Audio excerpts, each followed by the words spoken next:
thank you for joining me today.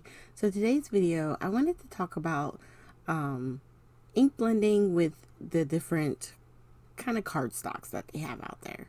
The two in particular I'm going to talk about is Bristol Smooth, and I have the Neenah 110 weight cardstock. And I was wanting to use some ink blending with some makeup brushes that I just got in, which are the ones on the right hand side now. I switched sides because I wanted to use them first.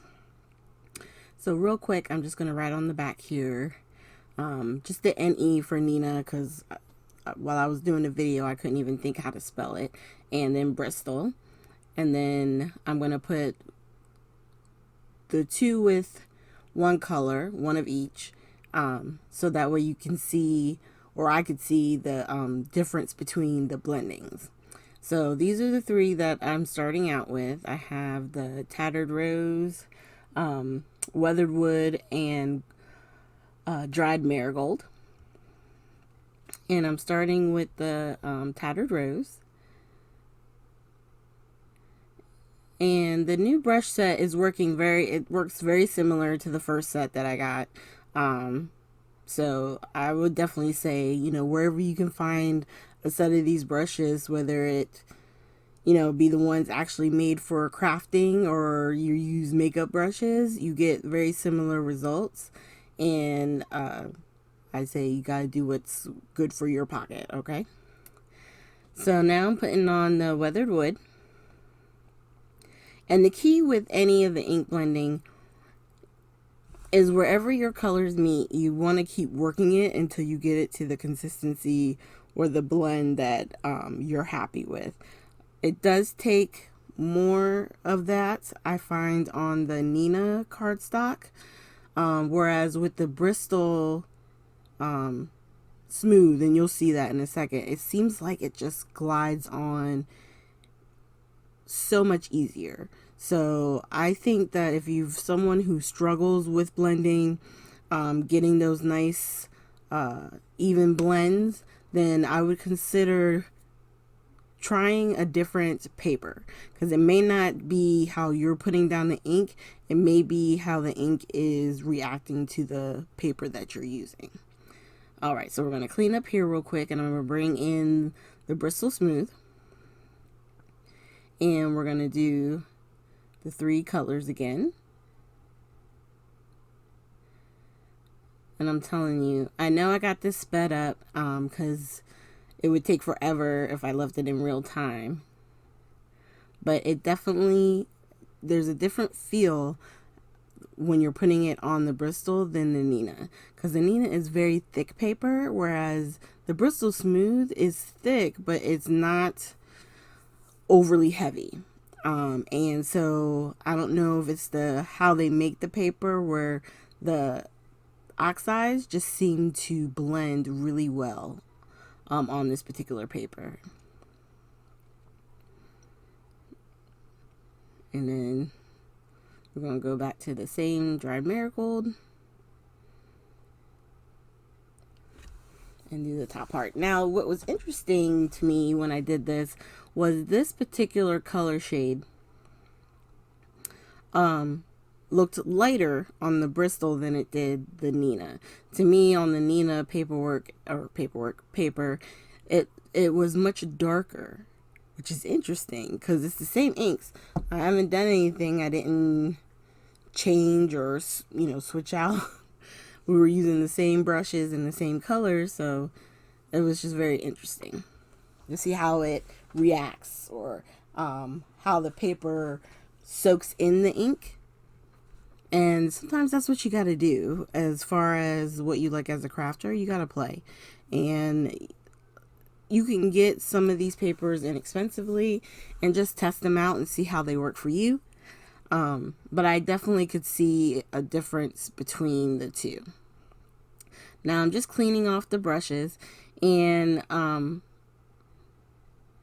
don't know, for me, I try using just the microfiber cloth, and the first two, the smaller brushes, seem to clean off pretty good, but the bigger one, it took a little bit more to get it cleaned, and I don't know. It's definitely a hit or miss type thing, because sometimes it comes off, sometimes it doesn't. So, you know, you gotta do what works for you. You can wash them underneath the sink. I know people have said that too. So for the next color combo, we're going to be using Stormy Sky, Shattered, no, it's a sapphire one, and the, oh my god, why can't I remember the colors? I just had them.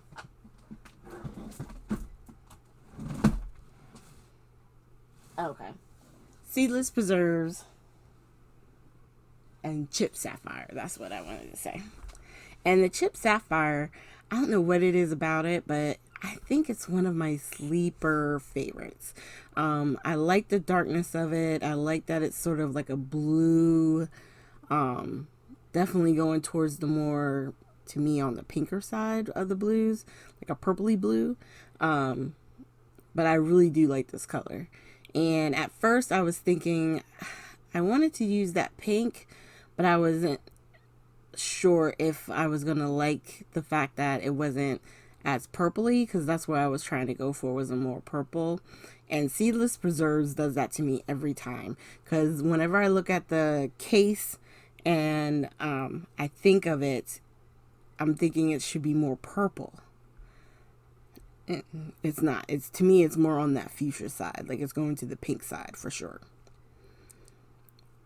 But I picked it, so I was sticking with it, and we were going to make it work. So once that was put down, I want to say that one was the Neenah. We're going to do the same thing. Yep, this one's the Bristol. Bristol Smooth. And we're going to do the same process. And just look, like I rub, or I kind of go in a circle on the ink pad, and then I bring it to the paper and I go to put it down. It took no time to get the ink down on this particular paper. It sometimes is a struggle. Like, I feel like I have to keep getting more and more ink on my brush. It really didn't take long on this one. And then I'm just going to grab a little bit more of the light to kind of blend in again, and then blend. Because while the ink is still kind of wet, that's one of the benefits of like these kind of hybrid inks, is that it has dye ink qualities, but also has that pigment ink quality, so it stays wet a little bit longer, which makes for a nicer blend. Same thing with the top color with the pink. We're going to touch that up and then hit it with the blue again, and then go back in with the pink. And you just keep doing that until you get the blend that you want. And then we're going to straighten up, clean up a little bit. There were some fingerprints, so I had to like put a piece of paper down and try and go over my colors again, because I want to make sure it's nice and smooth. And then at the end here, I'm going to hop back on when I have everything kind of put together, which is right here. I use Versaclear black ink, the Versamark sticky ink, and different embossing powders. So I have the clear and I have my white. So on this one, I use the Brutus Monroe embossing powder. And on the right hand side is the Neenah, and the left side is the Bristol. Now on these particular colors, I think they were pretty similar. It might be a little bit darker on the Neenah side, but I happened to see when I tilted an area that was kind of dull, so I just heated it back up with my heat tool to make sure it was nice and melted. That's what I was doing right there. But I think these turned out pretty good. I liked using the dark color on the darker blue one, and then with the white, which is nice and bright. And that was fun. But I would definitely suggest, if you have trouble with the blending, get you some Bristol Smooth cardstock. You can get it all over, all different stores. And you will see, if you struggled, that this it's a lot easier on that particular paper. Okay, so thank you guys so much for joining me. I hope you like the blending ones. I love doing the blending techniques, and you know, using the new, like the brushes. The makeup brushes are definitely my favorite tool when it comes to the ink blending now. So down below in the more section, I will have links to all of Scrapbooking with Me, links for their social media, and of course the web page. If you go over there and purchase, please use my coupon code TT15 to get an additional 15% off on anything that's not already marked down. Thank you guys so much, and I hope you have a great day.